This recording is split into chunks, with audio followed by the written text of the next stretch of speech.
Bien, bueno. Hoy vamos a ver dos cosas. Una es el DOM, el Document Object Model, y después vamos a ver eventos. Voy a comentar esto, así que el script, pero no nos molesta.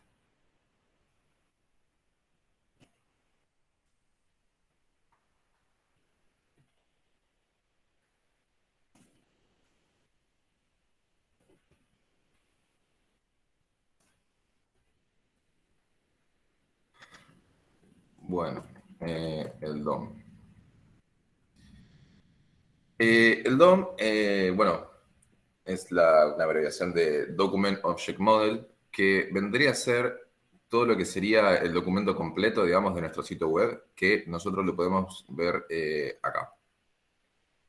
¿Por qué se los muestro acá, digamos? Porque técnicamente sí, es HTML, digamos, pero nosotros justamente vamos a ver que nosotros podemos modificar, digamos, perdón, estos elementos eh, de manera dinámica con JavaScript, digamos, y no tener que mostrar esos cambios en HTML. Entonces, digamos, una representación más completa, digamos, el producto final, digamos, del documento vendría a ser esto.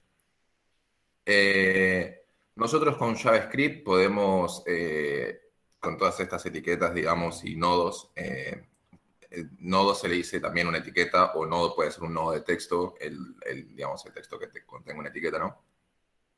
Nosotros con JavaScript podemos crear estas etiquetas, crear estos textos, agregarlos, sacarlos, borrarlos, etcétera, ¿no? Navegar dentro del DOM. Así que, nada, vamos a ver más o menos un poco cómo se hace eso. Primero, acá encontré esta documentación muy buena, después se la voy a pasar.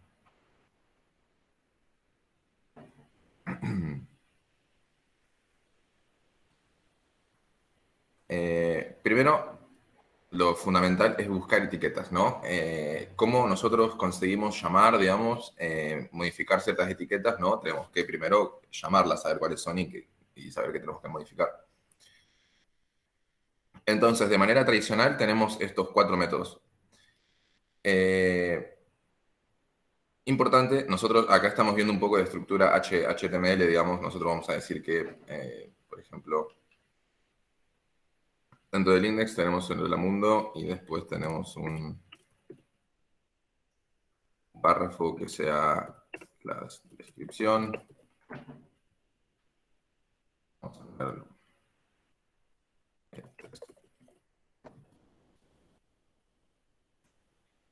Después tenemos otro div, que dentro tiene un h2.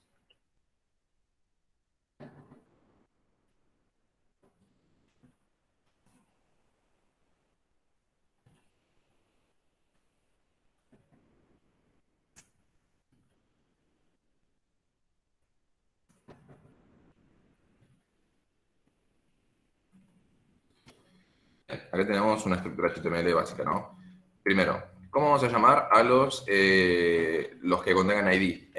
Importante, no sé si todos ya estén familiarizados con HTML, pero las etiquetas HTML tienen ciertos atributos. Estos son de etiquetado, digamos, para poder seleccionarlas, justamente modificarlas. Tenemos ID, sirven para un montón de cosas, ¿no? Pero ahora lo vamos a usar para eso. Vamos a agarrar los ID, las clases, son como etiquetas que nosotros usamos para llamar estos elementos. Entonces, esto vamos a declararlo, ¿no? Vamos a depositarlo dentro de una variable, en este caso. Vamos a decir variable título, ¿no?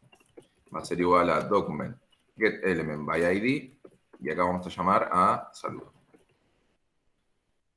Entonces, yo hago un console log de título, vamos a ver qué tenemos.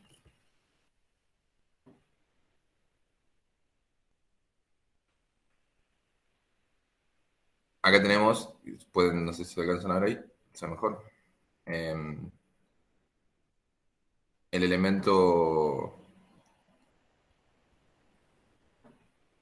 nosotros tenemos acá el elemento HTML, digamos, de H1. En este caso se me está viendo así. Acá tengo, perdón, el router HTML. Acá tenemos el HTML, ¿no? Y nosotros con esto podemos después modificar un montón de cosas. Después tenemos vamos a ver, descripciones.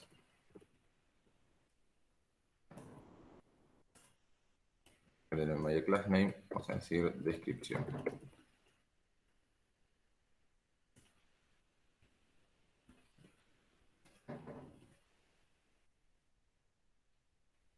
Acá tenemos cuando llamamos descripción, tenemos dos elementos, tenemos el primer texto, que ahí nos marca, y el segundo, y nos los trae acá. Importante es que estos son los dos selectores que más se usan por lo general. Lo importante es recordar que el getElementById siempre va a buscar un solo elemento, nos va a presentar un solo elemento, porque lógico, en una estructura HTML solo puede haber un mismo ID, digamos, o sea, no puede repetirse esta ID en otro elemento. Y en el caso de getElementByClassName, vamos a conseguir un array de objetos, perdón, un array de elementos, que vendría a ser, en este caso, se representa con una HTML collection. Es como un array, simplemente tiene otro nombre, digamos, es como un array específico, ¿no? Para estas cosas. Pero es un array en esencia. Y por más que nosotros tengamos un solo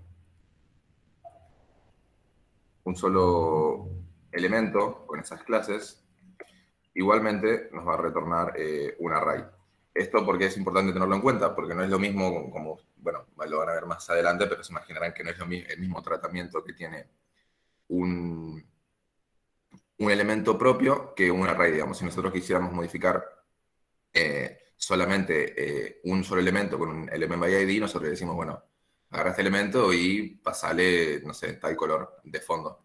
En cambio, con un array que tenemos que, ya como es un arreglo que tenemos que recorrer, ahí ya estamos pensando en hacer un for, por ejemplo, o un for each, para recorrer ese arreglo y por cada uno de esos elementos tener que modificar el color, por ejemplo, si estamos tratando de hacer eso. Después tenemos getElementByName, esto es otro también atributo.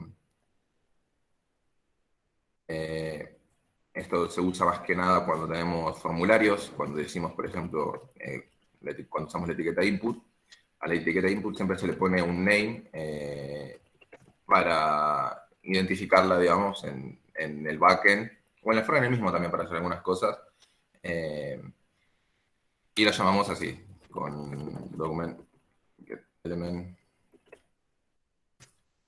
name. Y después tenemos el último que es var, vamos a decir, document get element by tag name.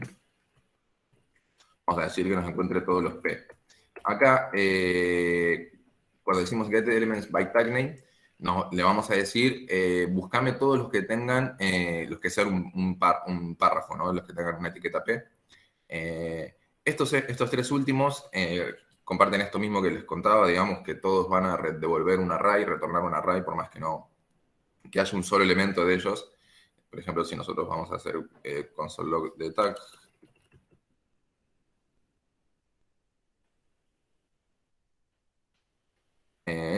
vamos a console log de tag, tenemos acá efectivamente, bueno, nos encuentra de vuelta los mismos párrafos que seleccionamos acá arriba. Entonces, si nosotros, por ejemplo, decimos H1, acá, nos va a encontrar un solo elemento, ¿no? El H1, pero igual va a ser un tipo array, digamos, va a estar presentado de esa manera. Bien, esos son los selectores más clásicos, ¿no? Después tenemos selectores más modernos, si se quiere, que son prácticamente lo mismo, pero con una diferencia. Nosotros, por ejemplo, vamos a buscar de vuelta el título, pero lo vamos a buscar con un document, query selector, vamos a decir H1.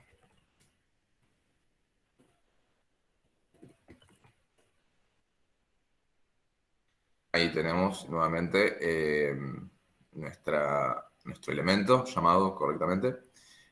Entonces, ¿cuál es la diferencia? Este query selector lo que va a hacer es, siempre va a retornar uno. Esta es la opción que tenemos, o sea, usando este tipo de método, ¿no? Tenemos dos opciones. Una para seleccionar un elemento solo, y después tenemos para seleccionar arreglos y más elementos, ¿no? En este caso, el query selector simplemente va a seleccionar el primer elemento con el que machee, digamos, el primer elemento que cumpla acá esto, el primer H1 que encuentre, la primera clase que encuentre, el primer elemento que tenga en la clase que vos le pongas acá, por ejemplo, va a retornar ese elemento. Supongamos que tenemos descripción. Ajá, otra característica también importante de los query selector es que acá usamos, podemos usar como para llamar CSS, digamos, para los que no estén familiarizados, para llamar en CSS uno usa hashtag para llamar IDs, por ejemplo, saludo, en este caso necesitaríamos, por ejemplo, ¿no? Veámoslo acá, es decir, saludo, y nos encuentra igual. Después, por ejemplo, para clases, esto para IDs, ¿no? Con la hashtag.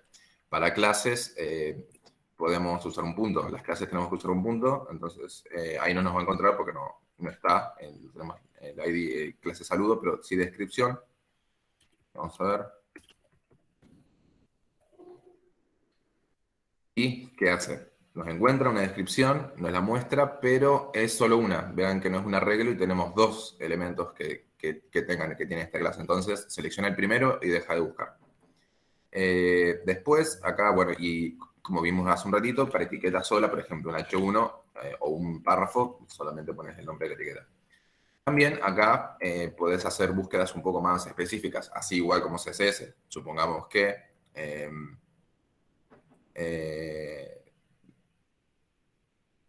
podemos buscar, bueno, no tengo la estructura acá hecha, pero por ejemplo, ya saben que si buscan, por ejemplo, una clase en este div, a ver si le ponemos una.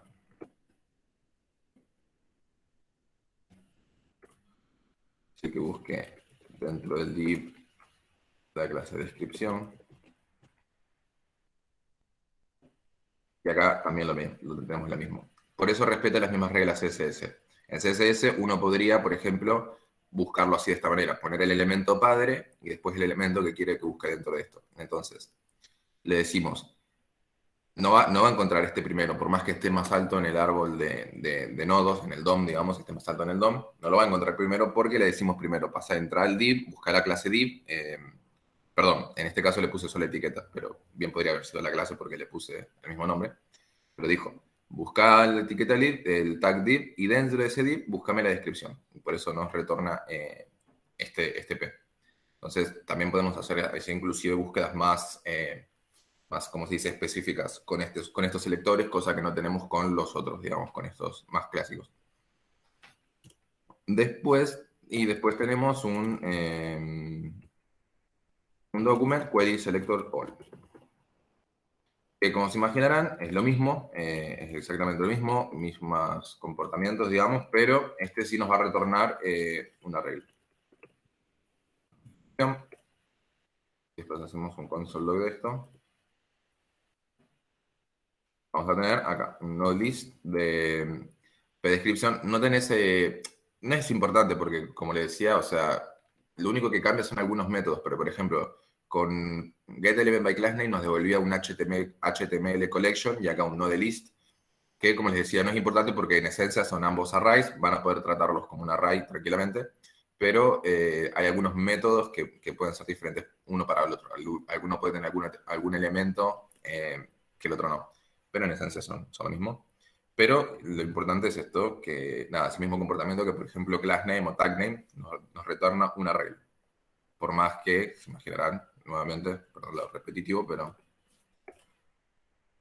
por más que no tenga a un solo elemento, igualmente nos retorna una regla. Bien, esos son los selectores. No sé si hay alguien que tenga alguna duda hasta ahora. Genial. Una pregunta, los selectores este, siempre se caracteriza para todos. Por ejemplo, si es un párrafo, se agarra para todos los párrafos. O se puede hacer también por clases específicas o por ID específico. Claro, sí, sí, uno puede buscarlo de manera más específica. Depende para qué. Si vos querés todos los párrafos, vos acá, Harold, podés usar los selectores CSS, digamos. Si vos quisieras todos los párrafos, podés poner descripción solo y como lo comparten estos dos elementos, el primero y el segundo, nos va a llamar a ambos. O inclusive puedes hacer algo como lo que hice acá arriba, que es más específico de llamar uno solo inclusive. Lo llamas con el div, primero entras al div, ¿no? A la clase div, al tag div, y después llamás a los que tengan la clase de descripción dentro de eso. Pero sí, en esencia puedes hacer llamar uno, llamar varios, llamar todos de una clase, llamar uno solo de una clase. Puedes hacer cualquier cosa. No sé si responda a tu pregunta. Sí, sí, también. Gracias, güey. Genial. Bien. Después, ¿qué más tenemos? Tenemos métodos para crear etiquetas. Nosotros, crear etiquetas y todo tipo de elementos, ¿no? Son métodos, palabras reservadas, métodos reservados, perdón, de JavaScript para poder nada, crear elementos e insertarlos dentro de nuestro DOM. Digamos entonces, por ejemplo, que yo quiero hacer un div, vamos a hacer un div, por ejemplo.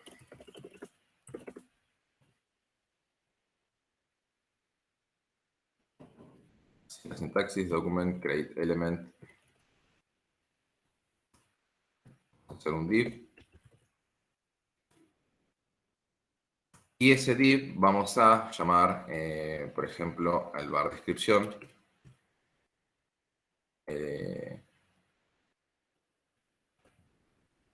Descripción, y después vamos a hacer un descripción append. Esto es un elemento, algo que van a ver en un ratito.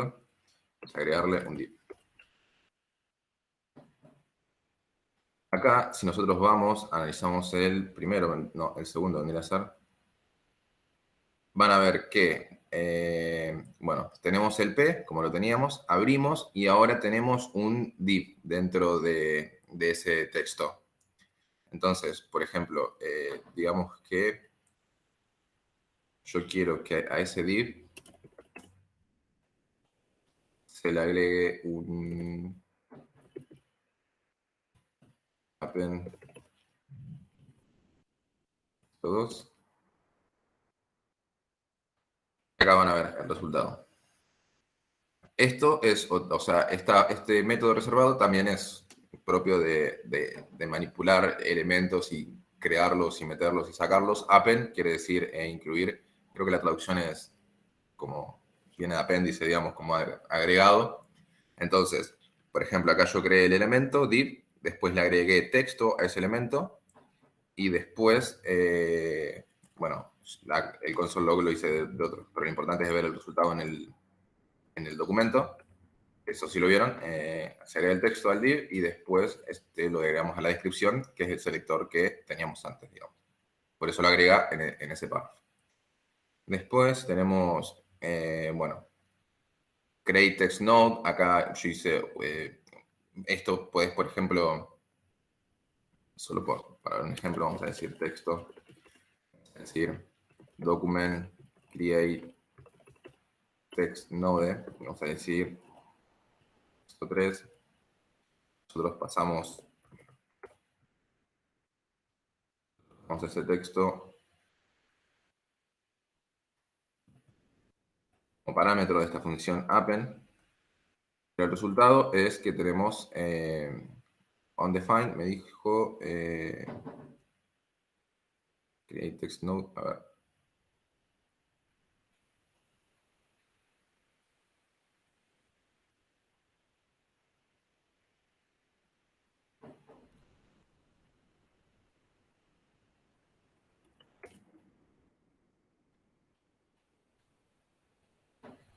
Bueno, ese no me salió.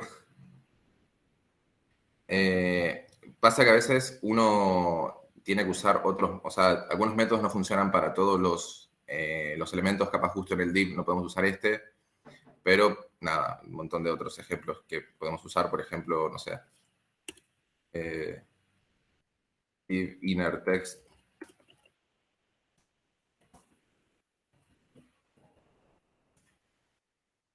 Y después hacemos un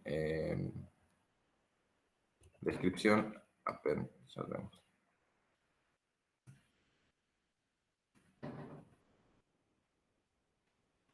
Bueno, ahí sí funciona. Nada, como digo, son un montón de métodos diferentes que pueden recurrir a la documentación siempre que quieran. Pueden hacer un montón de cosas, clonar un nodo.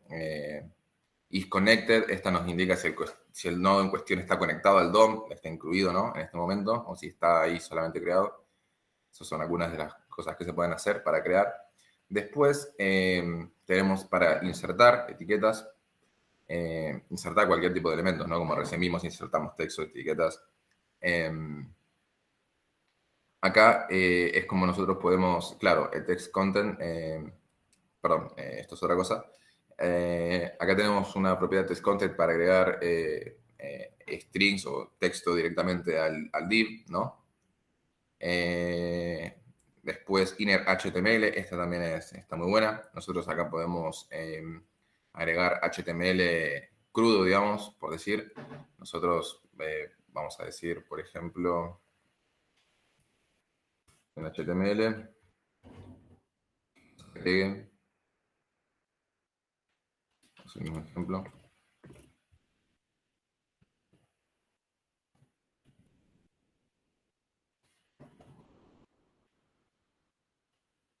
Vamos a nuestro DOM y vemos acá, pudimos agregar HTML con la etiqueta strong, insertarlo en un elemento y después insertar ese elemento dentro de otro elemento que ya estaba creado e insertado, conectado en el DOM. Después, bueno, vieron la propiedad inner text, básicamente es más o menos todo lo mismo. Esos son algunos métodos para crear elementos, o sea, elementos HTML, texto, digamos. Acá nosotros hacemos lo que vendría a ser la parte de insertado, ¿no? Acá estamos hablando ya de funciones. Bueno, acá está la función append_child, que yo uso la función append, pero se puede usar también append_child. Append_child quiere decir insertarlo como hijo directamente. Pero básicamente es lo mismo, digamos. Acá el document vendría a ser, digamos, o sea, bueno, acá llama el selector, o sea, en este caso el selector vendría a ser el documento en general, o sea, todo el DOM. Esta es una palabra también reservada, importante que lo tengan en cuenta. Para el Document Object Model, o sea, la palabra reservada es document. Ahí nos referimos a todo el DOM, digamos. Y dentro del body, acá agrega una imagen, por ejemplo, ¿no? Como decía, acá en documentación tiene un montón de ejemplos y después tenemos también, por ejemplo, gestionar CSS, ¿no? Dentro de los elementos. Nosotros tenemos, por ejemplo, tenemos todavía el query selector de descripción. Llamemos ahora, vamos esto, que es un all. No, mejor dejemos así, es más fácil. Tenemos descripción y vamos a decir, por ejemplo, que descripción, a ver, clases, la descripción.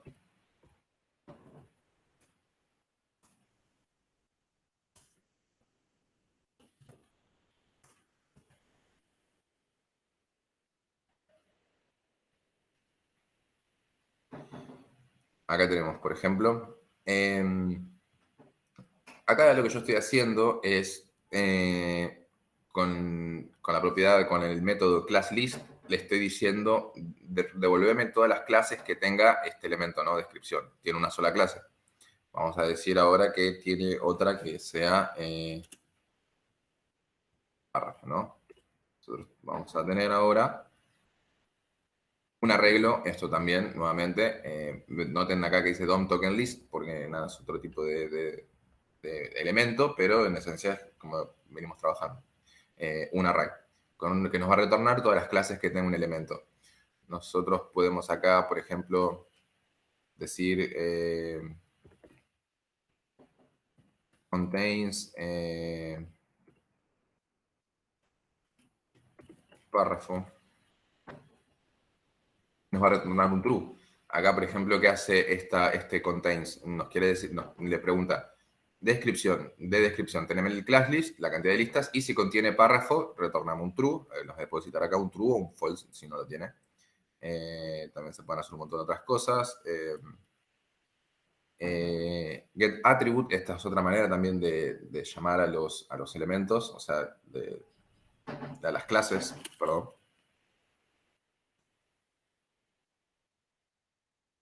GetAttribute y vamos a decirle class.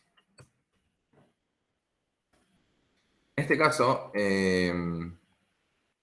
primero que nos retorna un string, digamos, una cadena de texto, no más. Y segundo, o sea, una diferencia es que este getAttribute, nosotros acá le decimos class, pero particular, ya que lo estamos viendo, está bueno porque nosotros acá podemos obtener cualquier tipo de atributo, digamos. Como decía, bueno, class es un atributo de una clase, IDs, podemos tener name, podemos tener si esto es un type, por ser un input, de number, por ejemplo, modificar esos atributos, modificar el atributo type, por ejemplo. Y nada, eso está bueno. Eso lo hacemos, setear atributos lo hacemos con esto, ¿no? Div set attribute class elemento origin. En este caso lo hace con eso, ¿no?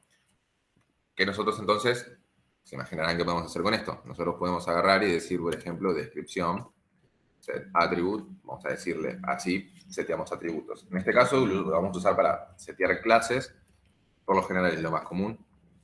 Por ejemplo, class, vamos a decirle que tiene un fondo blue. Vamos a verlo en un ejemplo más. ¿Digo?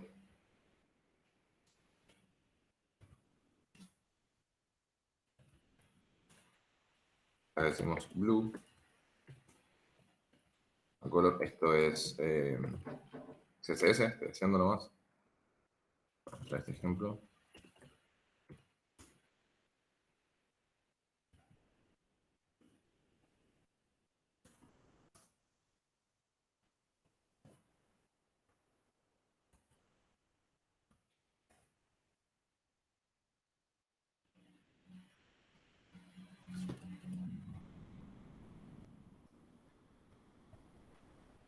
Bien, vamos acá. Y nosotros acá, ¿qué le estamos diciendo?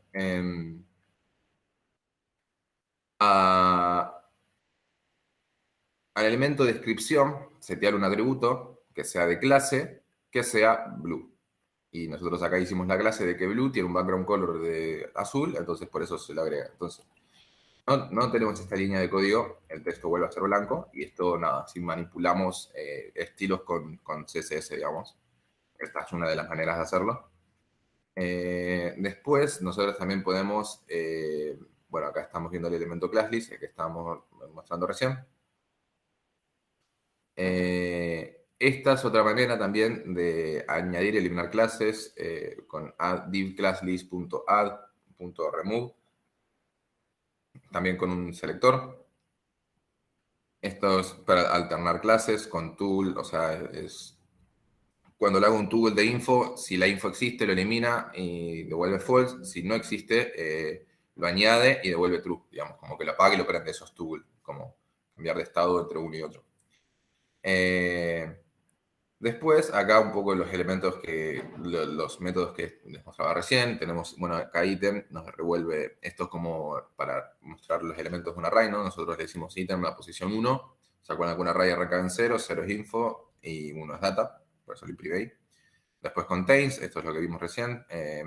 Después replace, toma dos parámetros, vos le cambias dark por light, ¿no? En este caso vamos a decir, por ejemplo, y después red,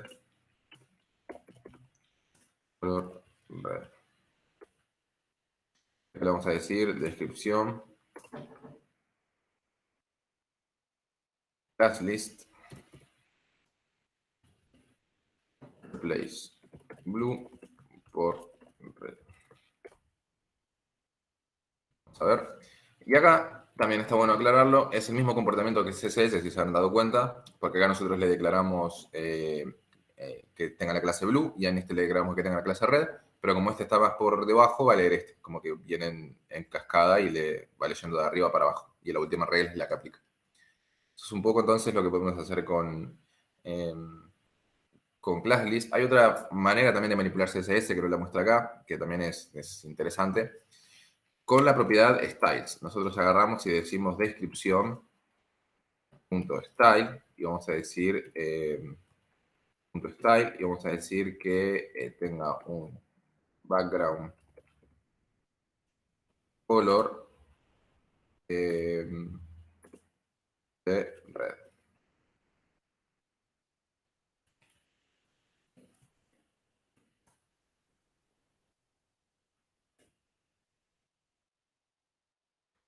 Vamos a ver si usamos otro color. Ahí está. Esta es otra manera también de modificar CSS. Este está, me parece más interesante porque, bueno, acá solo modificamos clases, tenemos que tener las clases seteadas antes. Acá estamos directamente escribiendo CSS con JavaScript, con el atributo style, el método style, perdón, y después pasando los atributos, las propiedades de CSS de esta manera. En CSS nosotros separamos cuando son dos palabras, se separa por guión. La única diferencia con JavaScript es que acá usa camel case en vez de estar escrito así. En vez de estar escrito así, no se puede. Para escribir propiedades CSS son lo mismo, pero cuando separen palabras es mayúscula, ¿no? Usa camel case. Y acá, bueno, pueden usar cualquier propiedad CSS, digamos, con sus propios valores. Acá le hacemos un display none para ocultarlo y ya no lo tenemos.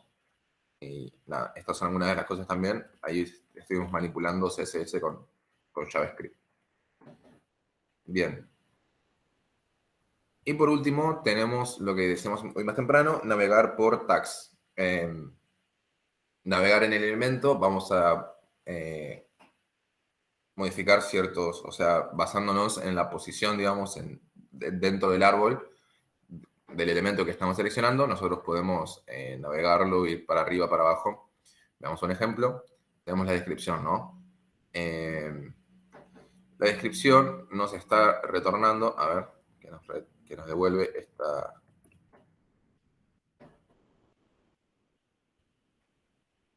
Nos devuelve la descripción, el párrafo, ¿no? Este que creamos acá. Y si nosotros agarramos y decimos, var descripción, punto, parent,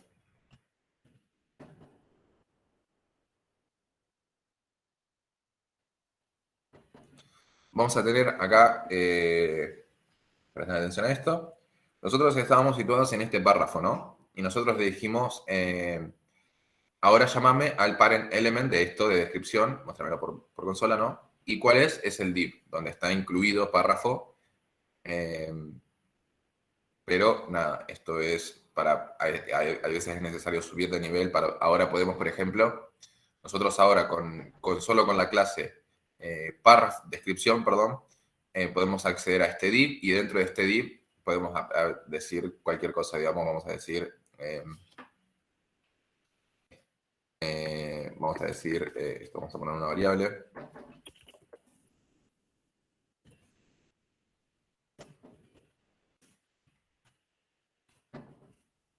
Y vamos a hacer un style.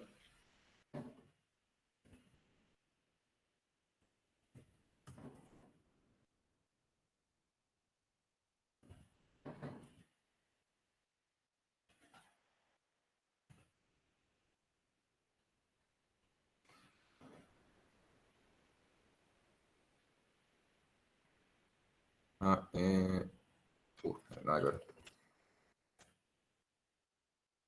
Bueno, acá vemos un poco el resultado, o sea, qué cosas se pueden hacer con esto. Me parece bastante interesante porque solo con el nombre de descripción, digamos, de este párrafo, nosotros podemos ir al elemento superior y editar todo el div. O sea, arrancamos desde un elemento del div y podemos editarlo todo.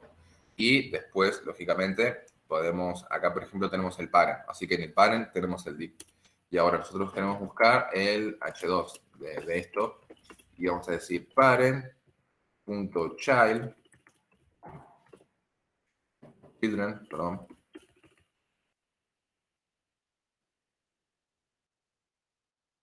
A ver,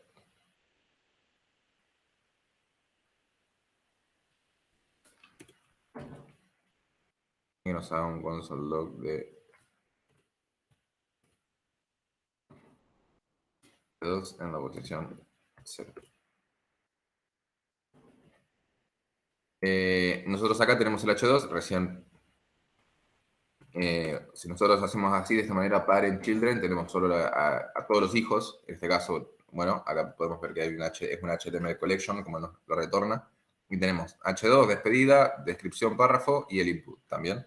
Nosotros, y esto como es un array, recién yo les mostraba simplemente el H2 con una posición 0, algo ahí, pero nada, así podemos navegar, digamos, en, en CSS, en el DOM. También podemos subir, también podemos navegar entre nodos, también podemos navegar entre hermanos. Acá tenemos las funciones previous sibling, next sibling. Hermanos en el nodo vendrían a ser elementos que están en la misma jerarquía HTML, digamos, o sea, H2 y P y input son hijos de didNodes porque están por dentro. Pero H2 está al lado de P, ninguno está dentro de ninguno, así que son hermanos y así podemos navegar el hermano anterior, el hermano que sigue, etc.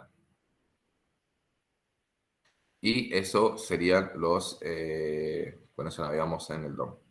Ahí vemos casi todo, le diría, sobre el DOM, recontra completo de esta documentación, muy buena. No sé si alguien tiene alguna otra duda. Genial. Bueno, y ahora vamos a ver también otro muy importante que se complementa muy bien con esto, que son los eventos. Eventos, como ya creo que le había comentado, son básicamente las interacciones que tenga el usuario con el sitio, ¿no? Clica en algún lado, escribe en algún lado, completa cierto formulario. Entonces vamos a aprender a capturar eso. Aprender a capturar eso y hacer cosas con eso.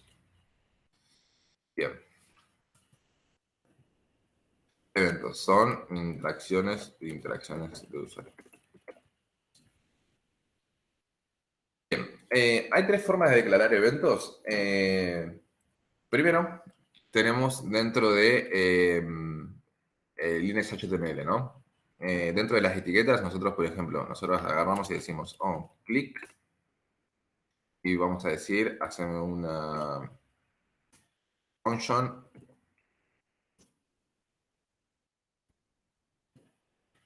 ¿Cómo se declara? Dame un segundito.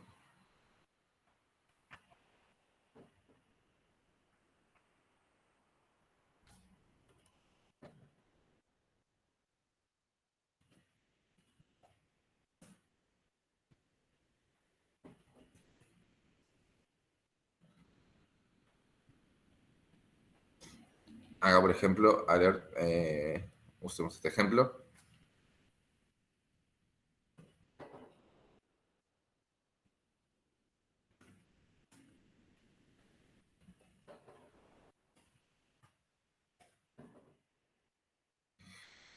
Bien, probemos ahí.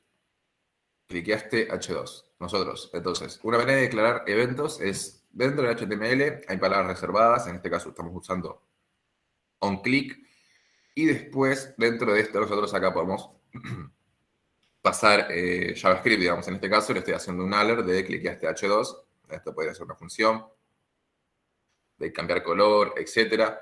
Esto podría ser una función que viene, que nosotros hayamos declarado dentro del JavaScript, digamos, y la podemos usar acá dentro del onClick, también se puede hacer. Pero esto no es tan, no sé si no es recomendado, pero hay formas más legibles y más cómodas de hacerlo, digamos. Acá, bueno, en este caso estamos usando el evento onClick, pero nosotros, si vamos a la lista de eventos, JavaScript, tenemos un montón, onKeyApp, onBlur, quiere decir cuando tenemos un input, por ejemplo, tenemos este input, ahí cuando nosotros cliquemos en el input que nosotros podemos escribir, digamos, esto es un número, nosotros podemos escribir, ahí estamos en focus, on focus, por ejemplo, ¿no? Es en un evento. Y cuando te seleccionas que lo puedes escribir, ahí estaríamos en on blur. Después on key down, pulsar una tecla sin soltar, on key press, pulsar una tecla, on load, la página se ha cargado completamente, on mouse down, hay un montón de eventos que nosotros podemos pasar así. por atributos de HTML. Después, otra manera de captar estos elementos son mediante algunas propiedades. Nosotros acá, por ejemplo, hagamos una descripción. Vamos de vuelta a descripción.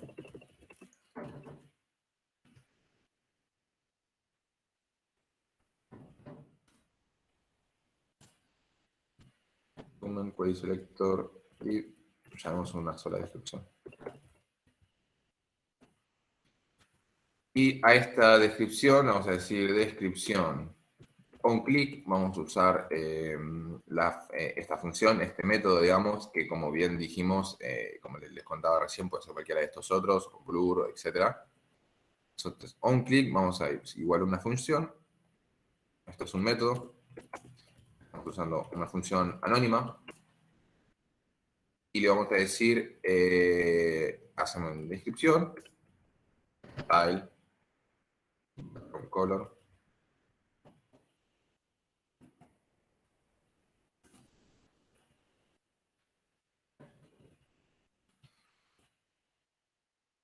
Ok, entonces nosotros vamos acá, documento, cliqueamos en texto y se hace rosita. ¿Por qué? Porque nosotros llamamos al elemento, lo seleccionamos y a ese elemento le dijimos, lo llamamos de vuelta a ese elemento que nosotros, o sea, el elemento lo llamamos con el query selector, ¿no? Lo depositamos dentro de descripción, ahora lo tenemos dentro de descripción. Entonces, descripción, cuando haya un clic, cuando alguien clique, vamos a ejecutar una función y acá podemos poner cualquier cantidad de bloque, cualquier cantidad de código que se nos plazca, ¿no? Entonces, podemos hacer un montón de cosas con esto. Y después, la manera por ahí, no tradicional, digamos, de declarar estos eventos son con listeners. Mismo ejemplo, tenemos descripción y vamos a darle una descripción a event listener. Esta es una función reservada, ¿no? Para JavaScript.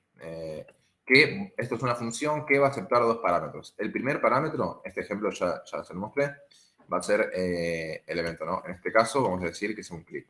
Y después vamos a usar una función de callback, una función anónima que se va a ejecutar dentro de otra función, por eso es callback, que ahí nos haga esto mismo, puede hacer lo mismo, hacer el mismo resultado. Acá texto y pintamos en rosita. Después, nada, también con Event Listeners podemos, porque estos son, por ahí hay que tener en cuenta que estos se escriben así en propiedades HTML. Después, por ejemplo, cada Event Listener me consta, por ejemplo, que son varios más. Acá en Developers, en Mozilla Developers Documents, hay también un montón de elementos, de eventos, perdón. Acá tenemos Blur, Cachet, CanPlay, bueno, Click. Acá, por eso le decía, cuando son propiedades o métodos, se les pone un click. En cambio acá, cuando es Event Listener, solo se le pone click, por eso hay algunas diferencias, no todo se puede usar con todo. Pero en esencia, sí, todos deberían tener las mismas opciones, ¿no? Diferente evento escrito por ahí, pero nada, esto es lo mismo. Este evento ahora lo vemos, es importante también que lo tengan en cuenta. Después DOM Focus In, acá por ejemplo podemos capturar eventos del DOM, inclusive. Y después, nada, hay un montón también. Pueden seguir viendo acá. Acá tenemos key down, key press, key up, load. Bueno, se imaginarán la cantidad que hay. Hay un evento en particular en JavaScript que es ese DOM Content Loaded, que es bastante útil porque vamos a hacer un document, vamos a llamar al documento, vamos a decirle add event listener, DOM Content Loaded, vamos a poner una función, vamos a esta acá. ¿A alguien se le ocurre qué captura este evento DOM Content Loaded? ¿Se anima? Me dirán.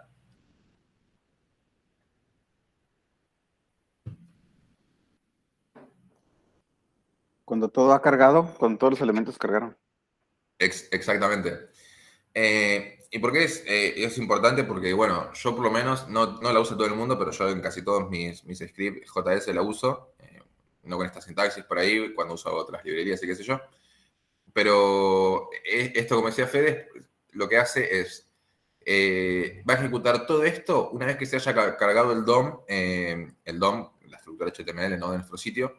¿Y por qué está bueno eso? Por una cuestión de que, nada, por ahí JavaScript son funciones que no son primordiales a la hora de cargar, digamos. O sea, un efecto, por ejemplo, que haga algo no es lo primero que va a ver el usuario cuando ingresa a la página. Lo primero que tiene que ver es la presentación del sitio, los elementos, el CSS. Entonces, por eso le decimos al navegador, espera que cargue todo el documento, el HTML, el CSS, y después ejecutame JavaScript y dejarlo disponible. O sea, de esta manera es más eficiente va a ser más eficiente a la hora de la carga, ¿no?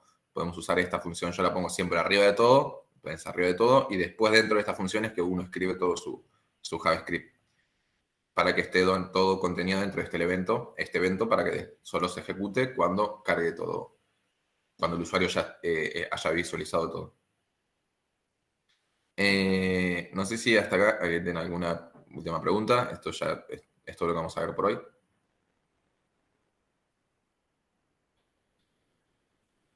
Genial.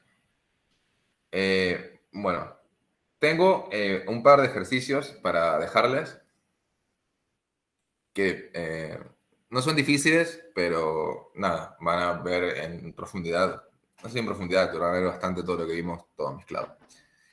Primero, van a hacer un programa que pide al usuario un número entre 236 y 298, verificar que el dato ingresado sea correcto, calcular la suma de los números múltiplos de 13 comprendidos entre 193 y el número que ingresó el usuario inclusive.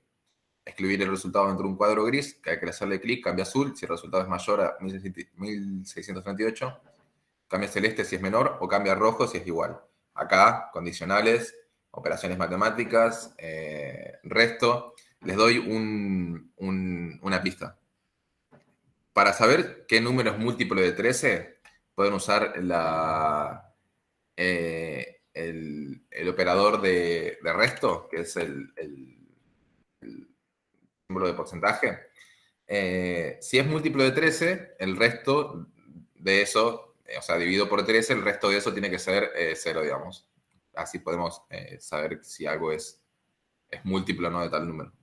Y después condicionales, eventos clics, if, usar clases. Por ejemplo, cambiar el azul si el resultado es mayor a 1638.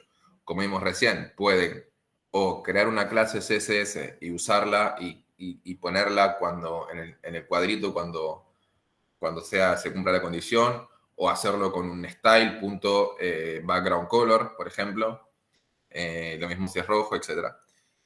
Y después acá tenemos otro ejercicio que es desarrollar un programa que permita controlar el funcionamiento de una planta compactadora de chatarra. La planta tiene 11 máquinas compactando. El programa le pide al usuario que por cada máquina la cantidad de bloques compactados en el día, por cada máquina, ¿no? Verificar que los datos ingresados sean válidos, números iguales o mayores a 0. Luego calcular el promedio de bloques compactados por máquina. Acá, por ejemplo, un evento también muy interesante, acá les tiro con qué se puede arrancar, ¿no? Acá podemos hacer un formulario, hacemos un formulario y hay una palabra reservada para los formularios que es submit, que es cuando envían el formulario, capturan ese evento, digamos, tienen que llamar al formulario por su clase, ¿no? O por algo distintivo del formulario y capturan el evento de submit. Capturan el evento de submit, ¿no? Y en base a eso, nada, recogen los datos de las 11 máquinas compactadoras que van a ser inputs, calcular el promedio, teniendo en cuenta que para cumplirlo con los requisitos de la planta, la cantidad mínima de bloques de chatarra que debe compactar diariamente una máquina es de 14. O sea, como mínimo, cada máquina debe compactar 14 bloques por día. No, o sea, no digo que no pueda compactar menos, pero es la idea. Y qué vamos a hacer con ese dato es calcular el porcentaje de máquinas que cumplen con los requisitos. Igual a no superar la cantidad mínima, digamos.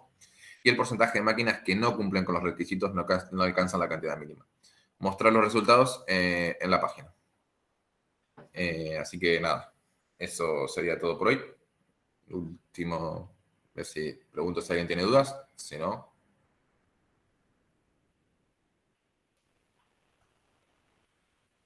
Genial. Entonces lo dejamos acá por hoy. Cualquier cosita, estos por ahí son un poco más complejos que la clase pasada, pero si tienen una duda me escriben, no hay problema. Muchas gracias. Buenísimo, muchas gracias, Gregorio. Gracias. Excelente. Muchas Ya gracias. subí la grabación. Adiós.